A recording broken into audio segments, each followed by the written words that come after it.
Mama പറഞ്ഞു തുടങ്ങി. ഇന്നലെ ആ ബ്രോക്കർ കടയിൽ വന്നപ്പോൾ ഒരു ആലോചനയുടെ കാര്യം പറഞ്ഞു. അത് കേട്ടപ്പോൾ ഞാൻ നിന്റെ കാര്യമാ ആലോചിച്ചത്.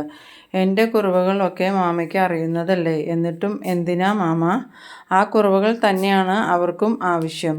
ഒരു വയസ്സ് മാത്രം പ്രായമുള്ള ഒരു കുഞ്ഞിനെ നോക്കാൻ ഉമ്മയുടെ സ്ഥാനത്ത് ഒരാൾ വേണം. അവർക്ക് സ്വത്തോ സൗന്ദര്യമോ ഒന്നും പ്രശ്നമല്ല. അവർക്ക് ആകെ ഒരു കണ്ടീഷനേ ഉള്ളൂ, ഒരിക്കലും ഒരു ഉമ്മയാവാൻ കഴിയാത്ത ആളായിരിക്കണം. അതെന്താന്ന് അവർ അങ്ങനെ പറയുന്നത്?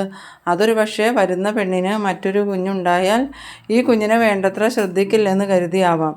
അങ്ങനെ ഒന്ന് തന്നെയല്ലേ നമുക്കും ആവശ്യം. അതുകൊണ്ട് മോൾ ഒന്നു നല്ലോണം ആലോചിക്കുക. ഒരു ജോലി വേണം എന്നുള്ളതല്ലേ മോളുടെ ആഗ്രഹം? ഇത് ഒരു കുഞ്ഞിനെ നോക്കുന്ന ജോലിയാണെന്ന് കരുതിയാൽ മതി. മാമാടെ വാക്കുകൾക്ക് മുമ്പിൽ ഒന്നും പറയാനാവാതെ സാബിറ നിന്നു. മുജീബിക്കാക്ക് പകരം മറ്റൊരാളെ സങ്കല്പിക്കാൻ പോലും ആവില്ല. അവൾ വേദനയോടെ അവനോടൊപ്പം ഉള്ള നിമിഷങ്ങൾ ഓർത്തു. എത്ര സന്തോഷകരമായിരുന്നു തങ്ങളുടെ ജീവിതം.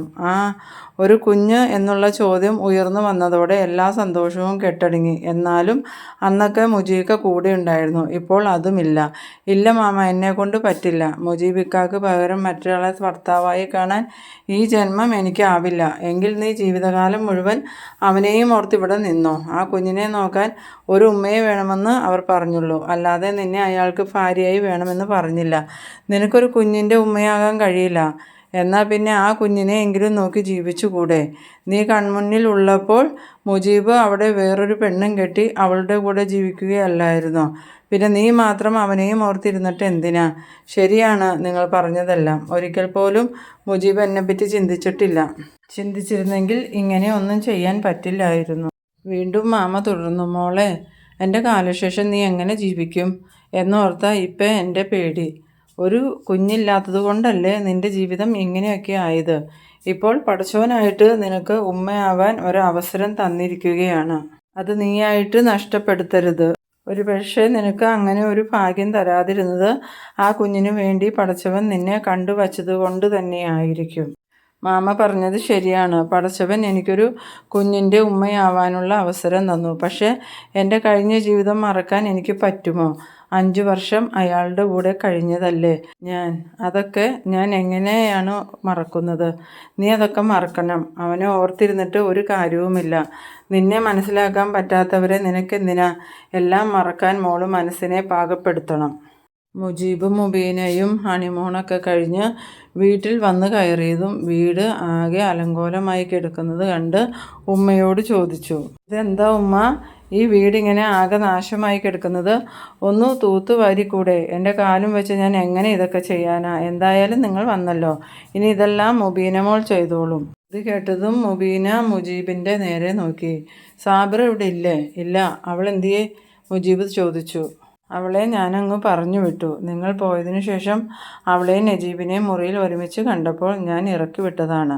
അതിഷ്ടപ്പെടാതെ അവനും അപ്പം തന്നെ ഇവിടുന്ന് ഇറങ്ങിപ്പോയി. ആ സമയം മുജീബ് ചോദിച്ചു, അവൾ എങ്ങോട്ടാ പോയത്? എനിക്കറിയില്ല. എൻ്റെ മക്കളുടെ ജീവിതം തകർക്കാനായിട്ട് ഇങ്ങനെ ഒരുത്തി. അവൾ എവിടെയെങ്കിലും പോയി തുലയട്ടെ, നാശം.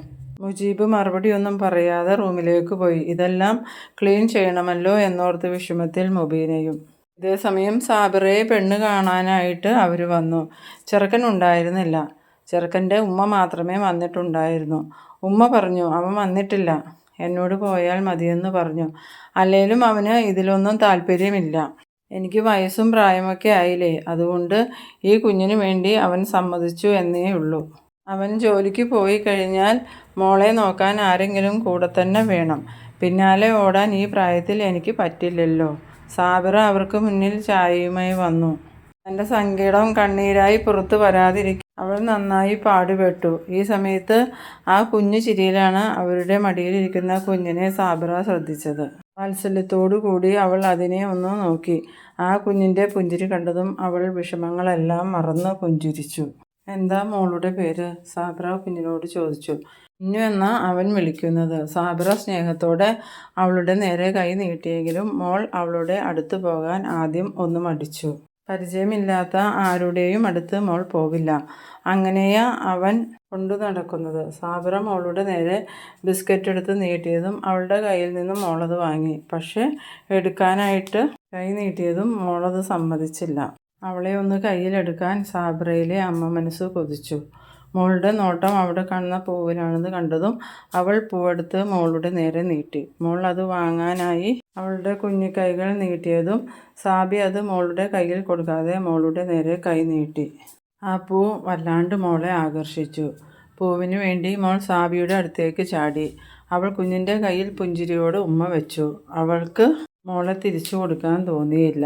മോളും അവളെ ഒന്ന് തിരിഞ്ഞു നോക്കി. കുഞ്ഞിൻ്റെ നോട്ടം കണ്ടതും സാബി തീരുമാനിച്ചു, ഈ മോൾക്ക് വേണ്ടിയെങ്കിലും ഇനിയുള്ള കാലം ജീവിക്കണം. ഈ മോളുടെ ഉമ്മയായി സാബിറ തീരുമാനിച്ചു. ഞാൻ സാബിറയെ കണ്ടു. നല്ല കുട്ടി. മിന്നുമോളെ എത്ര പെട്ടെന്ന് അവൾ കയ്യിലെടുത്തത്. മോളെ അവൾ പൊന്നുപോലെ നോക്കും. ആ കാര്യത്തിൽ നീ പേടിക്കണ്ട. ഇന്നത്തെ സ്റ്റോറി ഇവിടെ അവസാനിച്ചു. അടുത്ത പാർട്ട് നാളെ ഇതേ സമയത്ത്. നിങ്ങൾക്ക് സ്റ്റോറി ഇഷ്ടമായാൽ സബ്സ്ക്രൈബ് ചെയ്യാനും ലൈക്ക് ചെയ്യാനും മറക്കരുത്. മാത്രമല്ല നിങ്ങളുടെ അഭിപ്രായം 2 വരി കുറിക്കാനും മറക്കരുത്.